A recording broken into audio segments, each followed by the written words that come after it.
श्री भगवान ने कहा है कि अवश्य ही भोक्तव्यम, यानी हमारे जो भी कर्म हैं, हमने किसी को सुख दिया या दुख दिया, उसका जो फल है वो हमें भोगना ही पड़ता है।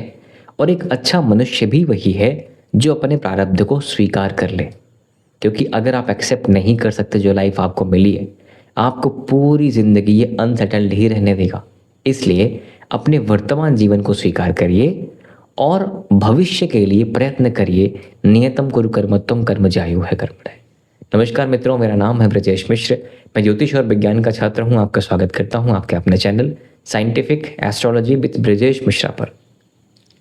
मित्रों, आज हम बात करने वाले हैं गुरु महाराज जो एक लंबे समय के बाद कर्क राशि में जा रहे हैं, अपनी उच्च की राशि में जा रहे हैं, जो कि इस समस्त प्राणियों के धन के नैसर्गिक कारक होते हैं, भाग्य के नैसर्गिक कारक होते हैं, संतान के नैसर्गिक कारक होते हैं। उच्च की राशि में जा रहे हैं, तो वृषभ राशि के लिए, वृषभ लग्न के लिए ये कैसे हालात क्रिएट करेंगे या क्या पॉजिटिविटी लेके आ रहे हैं, क्या प्रिकॉशंस रखने हैं, क्या उपाय हो सकते हैं, इनके बारे में आज हम चर्चा करेंगे। देखिए मित्रों, वर्तमान समय में जो गुरु महाराज मिथुन से कर्क में जा रहे हैं, यानी आपके सेकेंड हाउस से थर्ड हाउस में जा रहे हैं, आपके लिए गुरु महाराज की स्थिति यहाँ भी बुरी नहीं थी। धन के कारक हैं और धन वाले स्थान में थे। बात बस ये है कि मिथुन राशि जो है बुध की राशि है, और बुध की राशियों में गुरु बहुत कंफर्टेबल होता नहीं है। उसके पीछे कुछ ऐसे कारण हैं, ठीक है, क्योंकि जो बुध है वो एक तरह से इनकी ही संतान है और एक्चुअल में चंद्रमा की संतान है। तो बुध ना तो चंद्रमा का हो पाया ना इनका गुरु महाराज का, तो बुध से शत्रुता है। उनकी राशियों में गुरु महाराज शत्रुवत बिहेव ही करते हैं। अब ये उच्च की राशि आके पुरुषार्थ पराक्रम में तो बैठे, लेकिन पुरुषार्थ पराक्रम की एक कारक नहीं है। कोई भी शुभ ग्रह तीसरे घर में उतना अच्छा परिणाम नहीं दे पाता, ठीक है। तो गुरु महाराज आपके पुरुषार्थ पराक्रम को लेकर के तो बहुत अच्छे परिणाम नहीं देने वाले, कारण इस हमारे पूरे सोलर सिस्टम में जो गुरु का साइज है, मास है, वो ज़्यादा है, इससे ग्रेविटी भी ज़्यादा है, और ये पृथ्वी की तरफ आने वाले एस्टेरॉइड्स को अट्रैक्ट करता है, हमारी रक्षा करता है, रक्षक है हमारा। लेकिन ये बहुत एक्टिव नहीं है कि आपको एनर्जी स्टेमिना दे दे, ये लेथार्जी देता है, आलस देता है, फैट का कारक है, वसा का कारक है। इसलिए पहली चीज़ तो आप इस चीज़ का ध्यान दीजिएगा कि आपके रूटीन्स रिचुअल्स यहाँ गड़बड़ होने वाले, नंबर 1। दूसरी चीज़ कि गुरु जो है उच्च का हुआ, आपकी कुंडली में गुरु अष्टम और 11वें भाव, अष्टमेश भी गुरु है और एकादशेश भी गुरु है, यानी कि 8वें घर और 11वें घर का स्वामी गुरु उच्च का हुआ, तो 8वां और 12वां घर भी ट्रिगर हो जाएगा। दूसरी चीज़, ये गुरु का की दृष्टियाँ 3 दृष्टियाँ होती हैं, 5वीं, 7वीं और 9वीं। 5वीं जो पड़ेगी 1 2 3 4 5 शादी वाले भाव पे पड़ेगी, ठीक है, 7th हाउस पे पड़ेगी।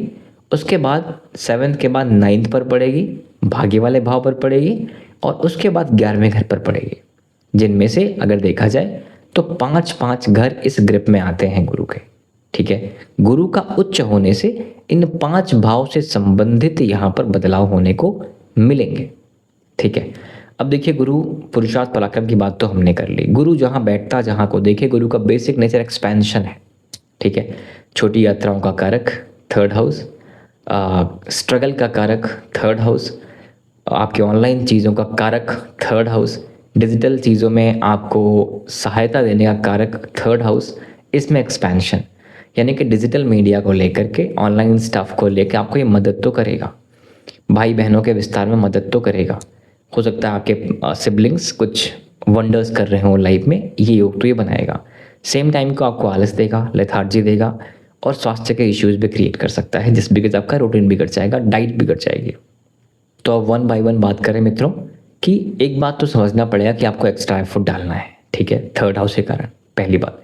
दूसरी चीज़, जब ये गुरु आपके अष्टम राशि यानी कि 7th हाउस को देखेगा, 7वें घर को देखेगा। 7वां घर है पार्टनरशिप का, बिजनेस का, संबंधों का, पत्नी या पति के साथ वैवाहिक संबंधों का भी, ठीक है।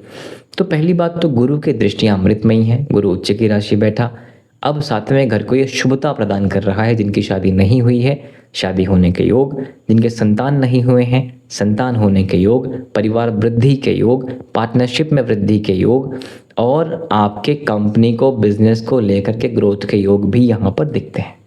ठीक है, कहने का मतलब गुरु की दृष्टि का यहाँ पर सिर्फ पॉजिटिव इम्पैक्ट ही है। शादी वाले भाव को लेके गुरु का कोई नेगेटिव इम्पैक्ट नहीं।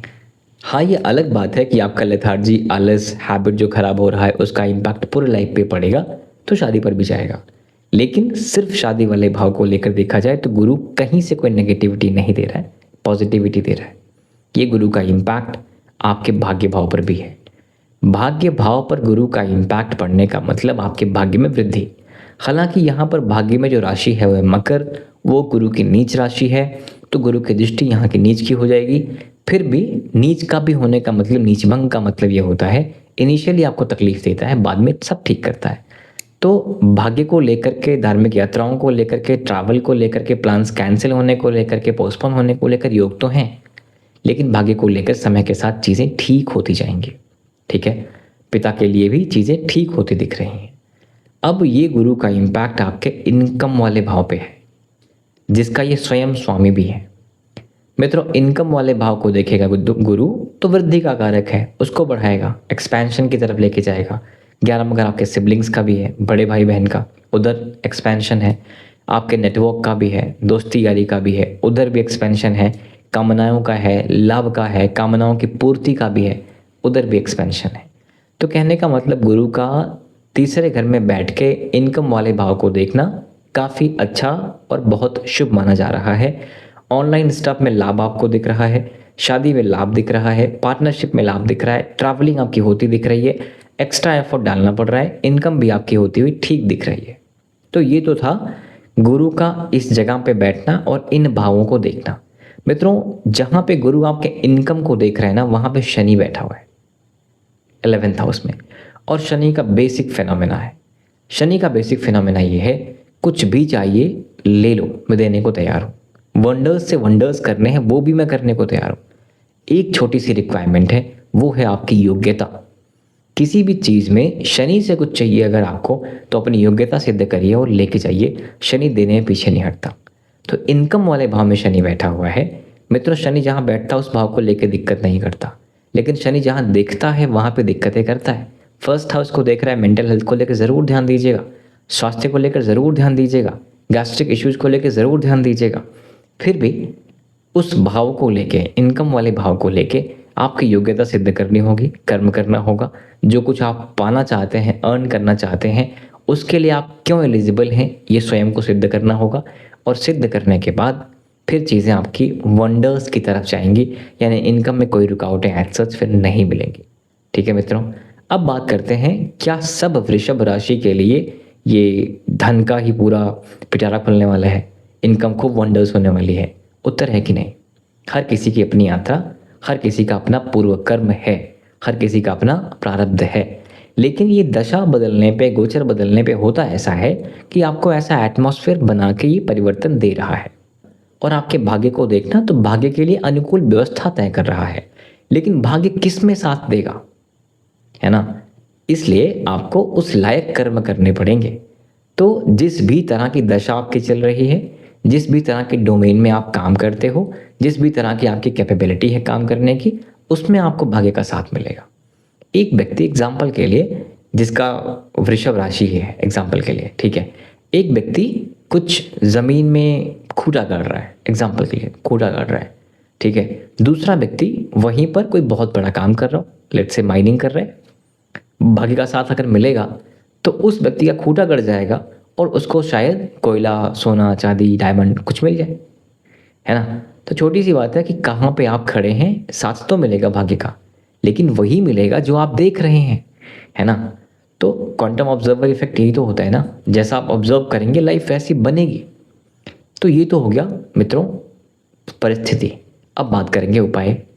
क्या उपाय जीवन बदलते हैं? क्या उपाय 2 मिनट का उपाय करके आप वंडर्स कर सकते हैं, सब कुछ बदल सकते हैं, पैसा ही पैसा बरसेगा? ऐसा तो नहीं है। जिन लोगों के पास वो 2 मिनट के उपाय हैं वो भी अभी अडानी अंबानी नहीं बन सके हैं, है ना। उनके भी कमाने की एक लिमिट है। राइट। तो पहली बात तो उपाय से सब बदल जाएगा, ये ख्याल लेके उपाय की तरफ आइए ही मत, ठीक है। उपाय से ना हालात नहीं बदल जाते, उपाय से आप बदल जाते हो, और आपके बदलने से आपका शरीर, आपका लग्न, आपकी राशि, आपका मन उन बदलावों को झेल सकने में सक्षम हो जाता है। इसलिए उपाय करने चाहिए, ठीक है। वृषभ राशि आपकी है, एक तो भगवान शंकर के शरण में ही रहिएगा, रोज जल देना, अभिषेक करना, और नंदी बाबा, कार्तिकेय, गणेश जी की पूजा करते रहना, जिससे राहु केतु शनि सब बैलेंस होते हैं, ठीक है। डीप ब्रीदिंग करना बिल्कुल नहीं भूलेगा। शनि का एस्पेक्ट फर्स्ट हाउस पे है, एंजाइटी स्ट्रेस की समस्याएं बनती दिख रही हैं, इस पे ज़रूर ध्यान दीजिएगा। यही शनि का इम्पैक्ट जो है फिर आपके फिफ्थ हाउस पे भी है, स्टमक पे भी है, तो डाइट ज़रूर ठीक रखिएगा। वर्कआउट से बिल्कुल नहीं हटिएगा, वर्कआउट बहुत ज़रूरी है आपके लिए। शनि जब फर्स्ट हाउस को देख ले और व्यक्ति शारीरिक श्रम नहीं कर रहा तो दिक्कतें कर देता है, इसलिए आपको फिजिकली एक्टिव रहना है और श्रम भी करना है, ठीक है। ये काम कर लीजिएगा। और अगर आप चाहते हैं कि आपके भाग्य की तरफ या भाग्य का आपको साथ मिले, ऑनलाइन चीज़ों में साथ मिले, तो आपको विष्णु सहस्त्र नाम का पाठ भी ज़रूर करना चाहिए। मंत्रों में बड़ी शक्ति है, वाइब्रेशंस में बड़ी शक्ति है, ये सब कुछ इसी नेचर पे चल रहा है, वाइब्रेशंस पे ही चल रहा है। हमारे ऋषि महात्माओं ने उन कोड्स बनाए हैं जिसको हम मंत्र कहते हैं, और उसका उच्चारण करने से आपका मन एक अलग आयाम पर पहुंच सकता है या पहुंच जाता है, अगर आप रेगुलर करते रहें। इन सब उपायों के साथ एक चीज़ आपको हमेशा ध्यान रखना है, अवश्यमेव भोक्तव्य, जो किया है भोगना ही है भैया। श्री राम ने बाली को छुप के मारा, अगले जन्म में बाली का बेटा अंगद वो बहेलिया बन के श्री कृष्ण के पैरों में छुप के बाण मारता है। भगवान कहते हैं कि ये पूर्व कर्मों का फल है, सबको भोगना है, मुझे भी भोगना है, आपको भी भोगना है। इसलिए जो जीवन है स्वीकार करिए और कर्म करने का प्रयास करिए, कर्म से बड़ा कुछ नहीं है, ठीक है। So that's it for now मित्रों, आपके सपोर्ट के लिए बहुत बहुत धन्यवाद। Thank you very much. नमस्कार, जय श्री राम।